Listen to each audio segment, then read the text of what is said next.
जय शिवराय मित्रांनो अखेर राज्य शासनाच्या माध्यमातून बहुप्रतीक्षित असलेली ई पीक पाहणी करण्यासाठी सुरुवात करण्यात आलेली आहे। 10 ऑगस्ट 2026 रोजी राज्याचे अवर मुख्य सचिव यांच्या माध्यमातून सर्व विभागीय आयुक्त जिल्हाधिकारी यांना एक पत्रक लिहून या ई पीक पाहणीच्या संदर्भातील काही निर्देश देण्यात आलेले आहेत, ज्याच्यामध्ये ही ई पीक पाहणी DCSMH ऍप्लिकेशनच्या माध्यमातून 100% ई पीक पाहणी सहायकाच्या माध्यमातून 10 नोव्हेंबर 2026 पर्यंत पूर्ण करण्याचे निर्देश देण्यात आलेले आहेत। मित्रांनो, केंद्र शासनाच्या सूचनानुसार राज्यामध्ये DCSMH या ऍप्लिकेशनच्या माध्यमातून ई पीक पाहणी केली जात आहे। याच्यासाठी सहायकाची नोंदणी करून सहायकाची नेमणूक करण्यात आलेली आहे। प्रत्येक सहायकाला प्लॉट देण्यात आलेले आहेत। काही सहायकाच्या माध्यमातून 5 तारखेपासूनच याच्यामध्ये ई पीक पाहणी करायला सुरुवात करण्यात आलेली होती, परंतु 10 ऑगस्ट 2026 पूर्वी केलेले जे प्लॉट आहेत ते पुन्हा एकदा निरंक करून 10 ऑगस्ट 2026 पासून राज्यामध्ये ई पीक पाहणी करण्याचे निर्देश देण्यात आलेले आहेत।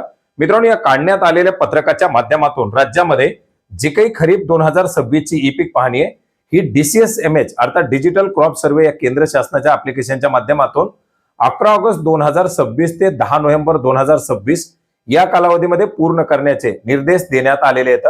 गट क्रमांक, सर्वे क्रमांक निहाय प्रत्यक्ष पिकाची माहिती डिजिटल स्वरूपामध्ये संकलित करून क्रॉप रजिस्ट्री अद्ययावत करण्यात येणार आहे आणि याच्या संदर्भातील जे काही आपापले जे विभाग असतील त्या विभागांनी सूचना देऊन या DCSMH ऍप्लिकेशनच्या माध्यमातून 10 नोव्हेंबर 2026 पर्यंत 100% ई पीक पाहणीचं काम पूर्ण करावं अशा प्रकारचे निर्देश देण्यात आलेले आहेत। महसूल व कृषी विभागातील संबंधित अधिकारी कर्मचाऱ्यांमध्ये आवश्यक समन्वय ठेवून क्षेत्रीय स्तरावरील अडचणीचं निराकरण करावं अशा प्रकारचे निर्देश सुद्धा या पत्रकाच्या माध्यमातून देण्यात आलेले आहेत आणि 11 ऑगस्ट 2026 ते 10 नोव्हेंबर 2026 या कालावधीमध्ये आता ही ई पीक पाहणीची प्रक्रिया पूर्ण केली जाणार आहे। तर मित्रांनो, ई पीक पाहणीच्या संदर्भातील एक महत्त्वाचा अपडेट होता।